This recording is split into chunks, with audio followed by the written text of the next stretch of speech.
One morning when I woke up, a sudden urge to pray came over me, but I lazily ignored it and instead washed my face. I climbed to the roof of our house to feed my birds and 2 dogs. After spending some time with my animals on the roof, it was already 6 in the evening. I put my birds back in their nests, descended, and opened the door to enter the house. Suddenly, my vision went black and my head spun. I fell to the ground. As I tried to get up, I saw a black cat passing by, and I recoiled in fear, shouting. I noticed it running towards the bathroom. I was very scared and confused. I had no other animals in my house besides birds, dogs, and a fish.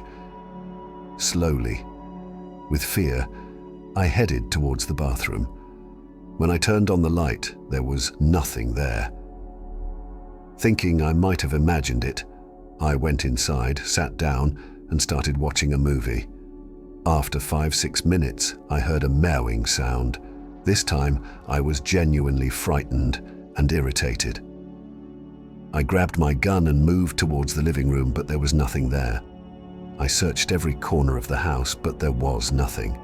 I put the gun back and continued watching my movie. After a while, I felt sleepy and went to bed around 1:30 a.m. trying to say my prayers and sleep. I heard a human voice while drifting off to sleep, as if someone was reciting prayers. At that moment, I felt like I was in a crowded place. When I opened my eyes, people were praying inside a cave.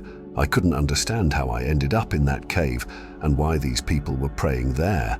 I approached the imam in the cave, and he looked at me saying, "Go, take your place. We will perform the voluntary prayer together, O son of Adam." I was terrified and woke up, realizing I was still at home. I shared this dream with a friend whose father was knowledgeable about the supernatural.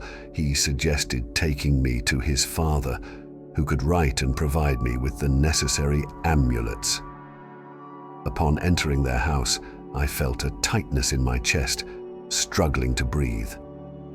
The father came forward, recited some prayers, and said, "Leave him alone." Suddenly, the tightness in my chest disappeared and I felt a sense of relief. My friend explained my situation to his father, who found my experience very peculiar. He asked his son to bring a bowl, cut a chicken in their garden, collected its blood in the bowl, and wrote some Arabic letters and numbers on a paper. He asked me to spit lightly on the paper, and then he burned it, throwing it into the bowl of blood. As he did this, I relived all the dreams I had seen before. When I came to, the father asked me to blindfold myself with the enchanted cloth he provided, repeating the phrases, "Ya Allah, Ya Mennan, Ya Muhammad, Ya Ali" 6 times. I questioned why I needed to do this, and he explained that a Muslim jinn had possessed me, and in my dream, I was asked to bring a specific amulet to the jinn. He assured me not to be afraid since I was in a state of ablution. Still feeling uneasy, I followed his instructions, and as soon as I did, I fell asleep. I woke up at 2:45 a.m., went to the bathroom, and saw my reflection in the mirror. My face was as cold and drawn as that of a corpse, and my hands were bloody and decayed. Despite the fear, I decided to go outside, where I saw the cave again, filled with the jinn, including the jinn imam. I went to the imam, who welcomed me back, saying, "Welcome again, Adam's son Mustafa." I asked how he knew my name, and he replied, "I know the answers." While they continued praying, the other jinn began insulting and throwing stones at me. I went to the jinn imam, and as I started digging the wall he pointed to, I found a coffin surrounded by talismans. I handed the talisman to the jinn imam, who informed me that these jinn were from the Zarrami tribe and asked me to leave before the morning prayer, or they would kill me. I complied and returned home. When I went to the roof, I witnessed a gruesome scene. My pit bull was brutally torn apart. Shocked and devastated, I saw the same black cat that had terrified me earlier. In a fit of rage, I grabbed a stone and killed the cat. As I turned around, I saw 6 kittens forming a circle around my dead dog, rotating. I screamed Allah and ran downstairs, locking the door, contemplating the bizarre events. Following the instructions given by the spiritual healer, I blindfolded myself with the enchanted cloth, recited the specified phrases 6 times, turned off the lights and went to sleep.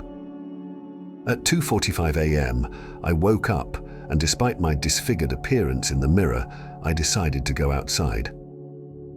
The cave and the Jinn were still there. I joined the Jinn Imam, who said, "Welcome back, Adam's son, Mustafa." When I inquired about how he knew my name, he cryptically replied, "I know." He instructed me to leave before the morning prayer, revealing that the Jinn who had harassed me were non-believers from the Zarrami tribe. Confused and scared, I returned home. Later, I learned that my friend's father had gone insane and had reversed the prayers on his arms. When I asked my friend about his father, he cryptically replied, "My father didn't save you for that reason." Subscribe to my channel and don't forget to turn on notifications to see you in the next story.